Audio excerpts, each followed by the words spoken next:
ठीक आहे, आवाज येते ना आता? रेंज कमी झाली होती. तर आपण काय घेतलं या ठिकाणी, एक सर्कल घेतलं आणि सर्कल मध्ये काय घेतलेलं आहे, एक ऑब्जेक्ट घेतलेला आहे. त्याचं मास किती आहे? त्याचा मास घेतला आपण यम, बरोबर आहे. त्याचा मास काय घेतला आपण त्या ठिकाणी, यम घेतलं.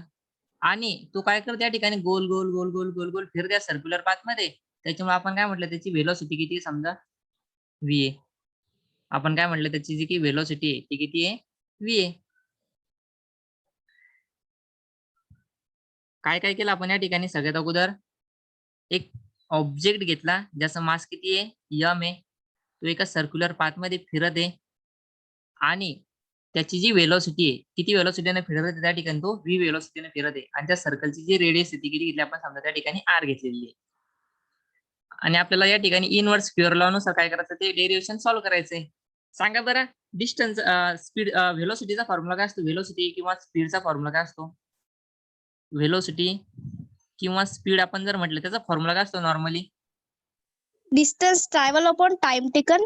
हा, total distance divided by time taken. तर टाइम साठी आपण काय घेतलं या ठिकाणी, कॅपिटल टी घेतला. डिस्टन्स अपॉन काय, कॅपिटल टाइम टी. आता डिस्टन्स किती ट्रॅव्हल केला असेल सांगा बरं या ऑब्जेक्टना. सर्क्युलर पाथ आहे म्हटल्यानंतर हा जो काही सर्कलचा सर्कमफरन्स असणार आहे हा एवढा, तोच काय असणार त्या ठिकाणी, त्यांना डिस्टन्स ट्रॅव्हल केलेला असणार आहे, हा सर्कमफरन्स. मग आपण असं म्हणू शकतो का, सर्कलचा सर्कमफरन्स किती असतो, 2 pi R upon total distance किती ट्रॅव्हल केला, सर्कमफरन्स ऑफ द सर्कल किती आहे, 2 पाय आर आहे. आणि टाइम किती लागलेला त्याला त्या ठिकाणी, टाइम टी लागला. म्हणू शकता का असं? हो सर. हा, तुम्ही म्हणू शकता, मी पण म्हणू शकतो असं. त्यांना काय केलं त्या ठिकाणी, एवढा काय केलेला आहे त्यानं त्या ठिकाणी, डिस्टन्स ट्रॅव्हल केलेलं आहे ते circumference of the circle 2 pi R. आणि आपण काय केलं त्या ठिकाणी, जो टाइम आहे त्या टाइमाला घेतला आपण टी. मग आपण म्हटलं डिस्टन्स अपॉन टाइम. आता समजा याला काय नाव दिलं आपण, 1 नंबर दिला, बरोबर आहे.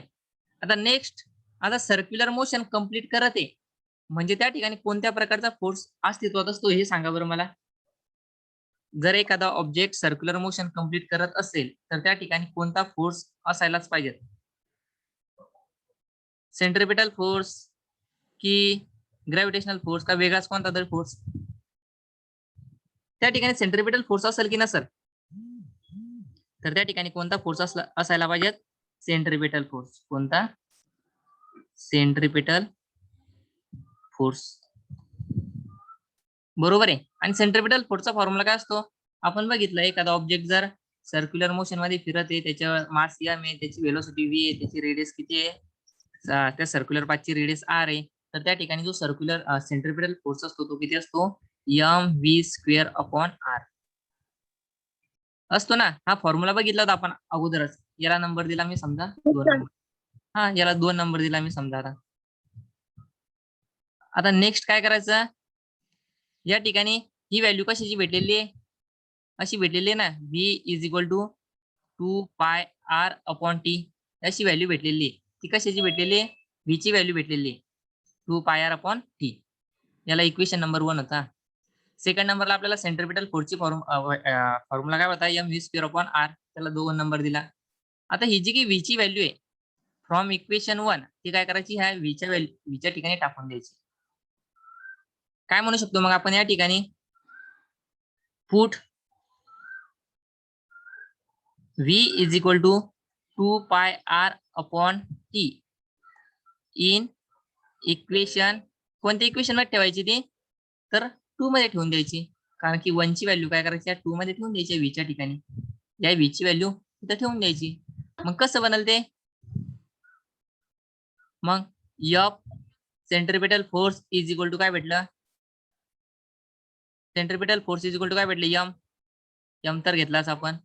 त्यानंतर व्ही ची व्हॅल्यू किती आहे, 2 पाय आर अपॉन टी, याला आपण ब्रॅकेट मध्ये लिहून घेऊ, 2 पाय आर अपॉन टी. आणि त्याचा काय करायचा आपल्याला, स्क्वेअर घ्यायचा अपॉन, अपॉन काय बघा बरं या ठिकाणी, अपॉन आर दिलेला आहे, अपॉन आर. आता याला बरोबर आपण एकदा सॉल्व्ह करू, स्क्वेअर करू वगैरे, त्याला एक खाली येतं की कुठे येतं ते बघू, आणि आपण काय करू त्याला काढून घे त्याचं डेरिव्हेशन. सांगा यम कसं होईल त्या ठिकाणी.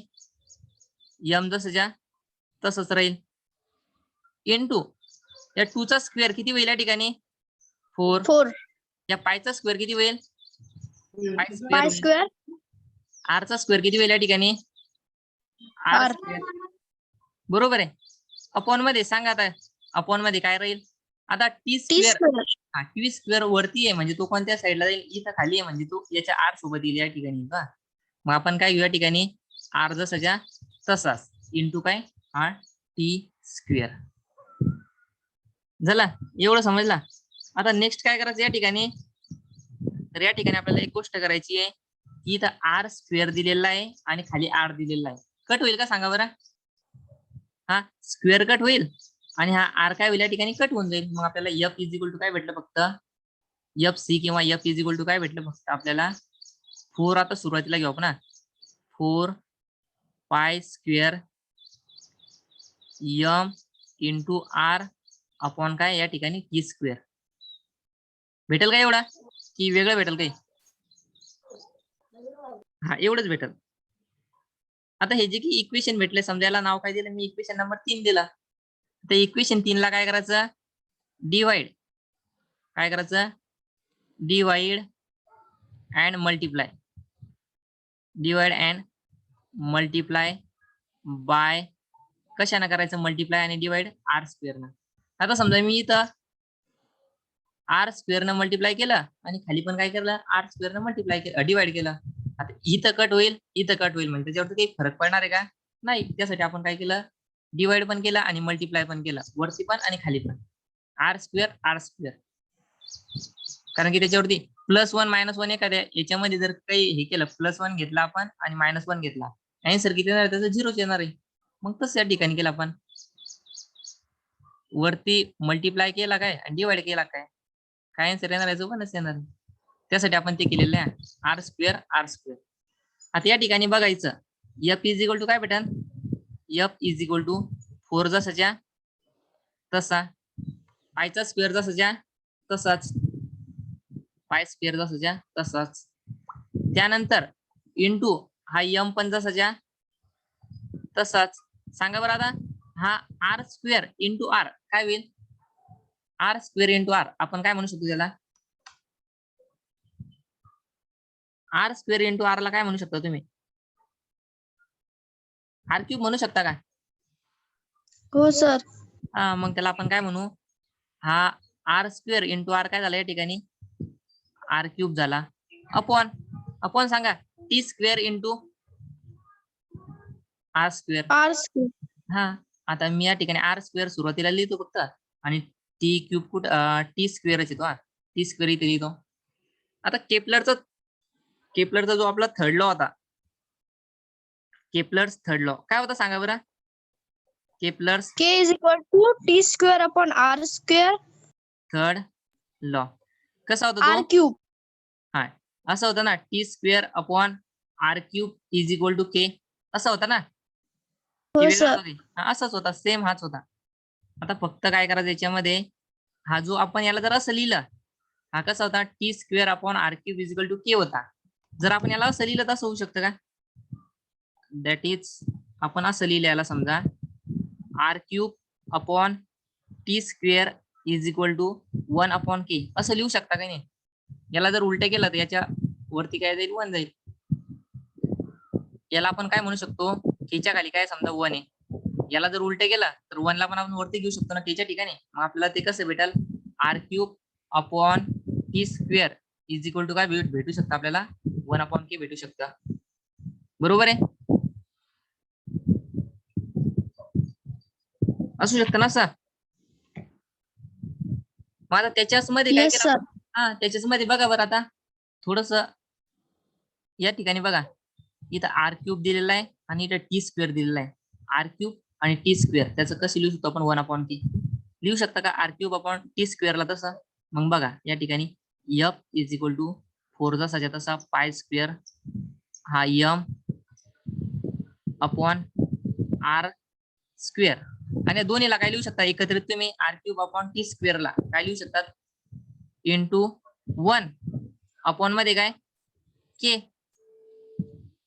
लिहिसाल की नाही? हो सर. हा, आता 1 घेतला काय आणि नाही पण घेतला काय आपल्याला काही फरक पडणार घ्यायची या ठिकाणी नाही. मग आता बघा बरं या ठिकाणी कोणकोणत्या व्हॅल्यू या ठिकाणी आपल्याला याला बरोबर लिहून घेतो.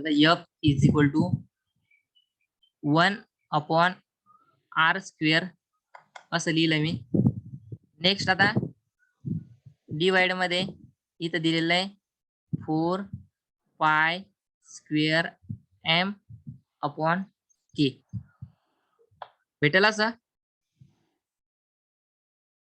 काय 1/r³ एका साईडला लिहिलं, त्यानंतर 4π² m/k हा एका साईडला लिहिला समजा. आता याच्यामध्ये फक्त एकच काम करायचं आपल्याला, हा व्हॅल्यू r² आहे, r³ नाही सॉरी, हा r² आहे. मग या ठिकाणी आपल्याला फक्त या ठिकाणी काय म्हणायचं, हा 4 ची व्हॅल्यू चेंज होत असते की जशी तशी राहत असते सांगा बरं. 4 ची व्हॅल्यू चेंज होणार की जशी तशी राहणार? 4π² m सेम राहणार सर ती. अपॉन के. हा बघा π² ची व्हॅल्यू पण कशी असते, फिक्स असते. त्याची व्हॅल्यू काढली ती पण कशी असणार आहे, सेमच असणार आहे. त्यानंतर वस्तूचे जे मास असणार आहे, आता ही जी वस्तू याच्यामध्ये फिरणाऱ्या सर्क्युलर पाथ मध्ये त्याचं जे मास असणार आहे ती पण कसं असणार आहे, सेमच असणार आहे. ती चेंज होणार आहे का? नाही. नेक्स्ट या ठिकाणी आपण के ची व्हॅल्यू, या के हा जो के दिलेला आहे खाली त्याला काय म्हणत असतो, कॉन्स्टंट म्हणत असतो. त्याची व्हॅल्यू चेंज होणार आहे कधी? ती चेंज होणार नाही. म्हणजे 4π² m आणि के या कशा व्हॅल्यू आहे, सगळ्या कॉन्स्टंट व्हॅल्यू आहे. कॉन्स्टंट व्हॅल्यू या तीन चार व्हॅल्यू कशा आहे, कॉन्स्टंट या सगळ्या व्हॅल्यू. मग आपण आता त्या ठिकाणी आपण असं म्हणू शकतो f is equal to 1/r² आणि बाकीच्या सगळ्या व्हॅल्यू कशा असल्या, कॉन्स्टंट व्हॅल्यू आलेल्या आहे. बरोबर आहे. आता काय करायचं फक्त आपल्याला इज इक्वल टूचा साइन काढून टाकायचा आणि कॉन्स्टंट इथं कसं घेतलं आपण, केपलरच्या लॉच्या ठिकाणी असं म्हटलं होतं t² is directly proportional to r³. मग हे डायरेक्टली प्रोपोर्शनलचं साइन काढायसाठी आपण काय टाकलं त्या ठिकाणी बरोबरचं साइन टाकलं होतं. बरोबर आहे. त्यानंतर एक कॉन्स्टंट घेतला होता k आणि नंतर r³ लिहिलं होतं. असं लिहिलं होतं ना. इथं उलट करायचं फक्त, एक कॉन्स्टंट आपल्याला काय करायचं, काढून टाकायचं. आता कॉन्स्टंट काढून टाकायसाठी आपण काय करणार, इथं उलट करायचं, डायरेक्टली प्रोपोर्शनलचं साइन घ्यायचं. 1 काय या ठिकाणी फक्त आता r² भेटला आपल्याला. इथं समजलं का? जसं आपण केपलरच्या लॉ मध्ये काय केलं होतं, उलट केलं होतं. डायरेक्टली प्रोपोर्शनलचं साइन काढून टाकायसाठी आपण काय करत असतो, त्या ठिकाणी हे डायरेक्टली प्रोपोर्शनलचं साइन काढून टाकायसाठी एक कॉन्स्टंट घेत असतो. पण आता इथं काय करायचं, आपल्याला इक्वल टूचं साइन काढून टाकायचा आणि कॉन्स्टंट पण काढून टाकायचा. त्यासाठी काय केलं आपण, इथं डायरेक्टली प्रोपोर्शनलचं साइन घेतलं, म्हणजे डायरेक्टली किंवा इनव्हर्सली प्रोपोर्शनलचं साइन घेतलं. तर मग आपल्याला f इज इक्वल टू कसं भेटलं, ते f is inversely proportional to r². f is inversely proportional to r² असं भेटलं. मग आता हे एवढं झालं.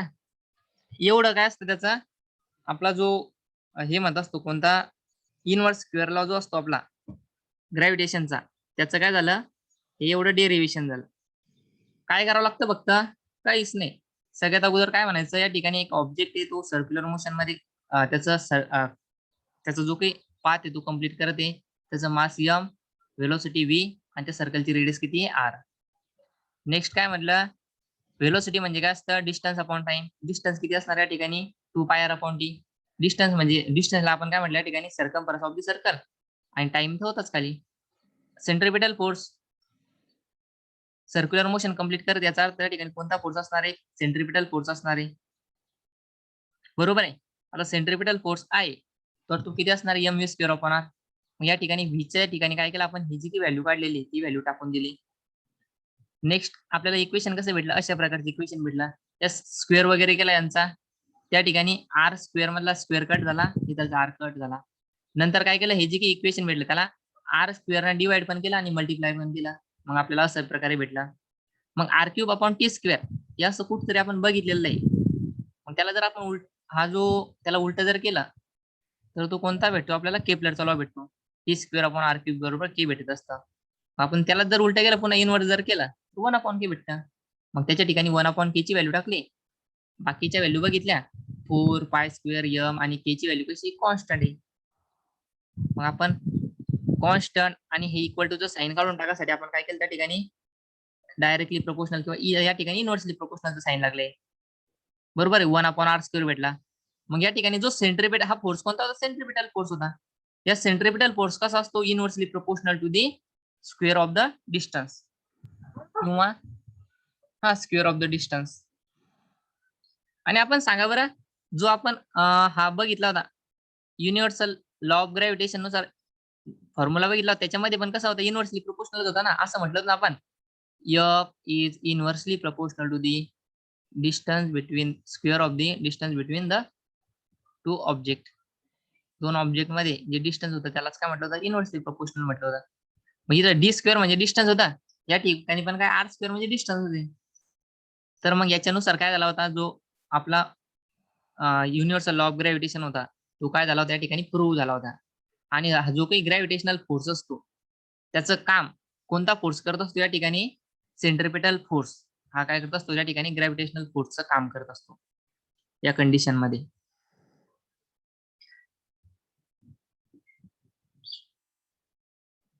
आणि हे सगळे आपले नेचर मध्ये जे सगळे फेनॉमेनॉन आहे हे कशामुळे पॉसिबल आहे? तर फक्त ह्या ग्रॅव्हिटेशनल फोर्स मुळे. हे समजलं का? पुन्हा सांगायचंय? बघा बरं, समजलं सर. स्क्रीनशॉट मारून घ्या, नाहीतर पुन्हा सांगतो इथे. घेतला सर स्क्रीनशॉट. हा, काहीच करायचं काम नाही त्याच्यामध्ये, फक्त सर एकदा पुन्हा समजून सांगा ना. Okay okay.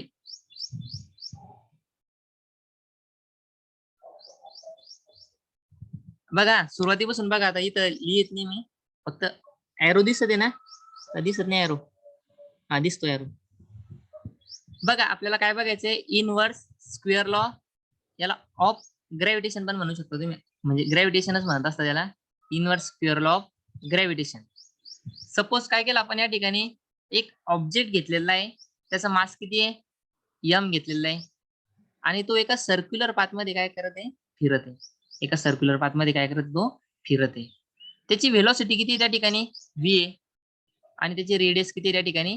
r आहे. रेडियस म्हणजे आपण काय म्हणू शकतो त्या ठिकाणी? सेंटर पासून त्याचा डिस्टन्स. आता सर्क्युलर पाथ कंप्लीट करत आहे म्हणजे त्या ठिकाणी एक फोर्स असेल सेंटरकडे ऍक्ट होणारा, तो कोणता असणार आहे? सेंट्रिपेटल फोर्स म्हणतो असतो आपण त्याला. मग आता आपण या ठिकाणी समजा हा जो काही ऑब्जेक्ट आहे त्याची व्हेलॉसिटी काढायची आपल्याला. या ऑब्जेक्टची काय करायची आपल्याला? व्हेलॉसिटी काढायची, म्हणजे स्पीड काढायचा. म्हणजे स्पीडचा फॉर्म्युला काय असतो? Distance upon time. डिस्टन्स किती असणार आहे? हा सर्कलचा जो सर्कम्फरन्स त्याने कंप्लीट केलेला असणार आहे तोच काय असणार त्या ठिकाणी? डिस्टन्स असणार आहे. आणि मग ते किती असतं? 2πr. आणि टाइम किती? t दिलेला आहे, म्हणजे v इज इक्वल टू आपल्याला भेटलं 2πr अपॉन t भेटलेलं आहे. नेक्स्ट काय? कोणता फोर्स ऍक्ट होत असतो त्या ठिकाणी? Centripetal force. त्याचा फॉर्म्युला काय असतो? mv² upon r. त्याला इक्वेशन नंबर दिला 2. आता ही जी काही v² आहे त्या ठिकाणी काय करायची? इक्वेशन 1 मधली व्हॅल्यू टाकून द्यायची, पुट करायची. मग आपण काय केलं? इक्वेशन 2 मध्ये इक्वेशन 1 मधली जी व्हॅल्यू v ची पुट केली. मग आपल्याला भेटले fc is equal to m v ची व्हॅल्यू काय? 2πr अपॉन t, आणि त्याचा काय? पूर्ण स्क्वेअर आहे, आणि अपॉन r. m जसाच्या तसा घेतला, 2 चा स्क्वेअर किती झाला? 4, पायचा स्क्वेअर किती झाला? π², आणि r चा स्क्वेअर किती झाला? r², अपॉन t² डिवाइड मध्ये, म्हणून इकडे खाली याच्या सोबत आला तो. मग तो काय झाला? t चा स्क्वेअर t² झाला, आणि हा r होता तो याच्या सोबत घेतला. हा इथं स्क्वेअर दिलेला, इथं r दिलेला, हा r कट झाला, याचा स्क्वेअर कट झाला. मग एवढं आपल्याला भेटलं 4π² mr अपॉन t². मग आता या ठिकाणी पुन्हा काय केलं आपण? हे जे इक्वेशन भेटलेलं आपल्याला थर्ड नंबरचा, त्याच्यामध्ये काय केलं? वरच्या साईडला पण आणि खालच्या साईडला पण आपण काय केलं? मल्टिप्लाय केलं. कशानं? तर r² न काय केलं आपण त्या ठिकाणी? मल्टिप्लाय. मग हा r आणि हा r² तो काय झाला या ठिकाणी? r³ झालेला आहे. r इंटू r² काय झाला? r³ झाला, आणि बाकीचं जसं तसंच लिहिलं. आता हे थोडस आपल्याला कसं ओळखीचं दिसायला लागलं? r³ आणि t² वालं. तर आपल्याला केपलरचा थर्ड लॉ काय असतो? t² अपॉन r³, म्हणजे तो असतो k. आपण डिवाइड मध्ये समजा 1 घेतला, यालाच काय करायचं? इथं कसं भेटलं? आपलं उलट भेटलेलं आहे, इनव्हर्स. मग त्यासाठी आपण काय केलं? याला वरच्या साईडला लिहिला, आणि हा जो t² होता त्याला खालच्या साईडला लिहिला. तसंच याच्यामध्ये केला डिवाइड मध्ये लिहिला आणि 1 ला वरती लिहिलं, मग ते अशा प्रकारे भेटू शकतं आपल्याला.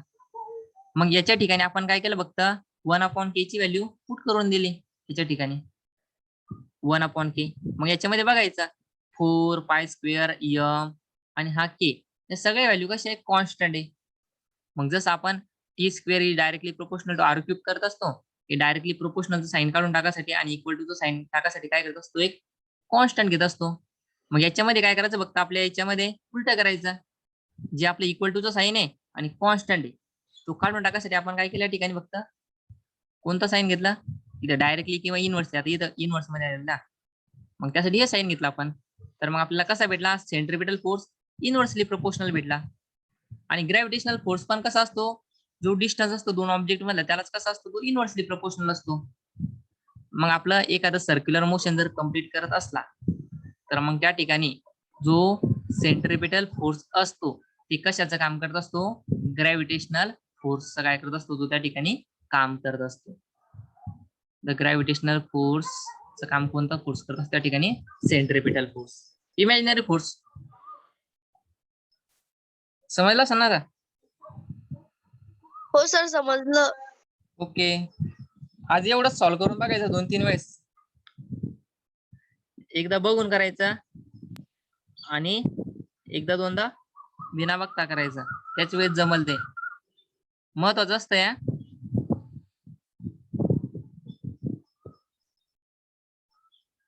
त्याच्यानंतर फक्त आपला एक टॉपिक राहिला एस्केप व्हेलॉसिटी म्हणून, तर तो आपण बघू पण आता नंतर त्याच्यामध्ये बघू.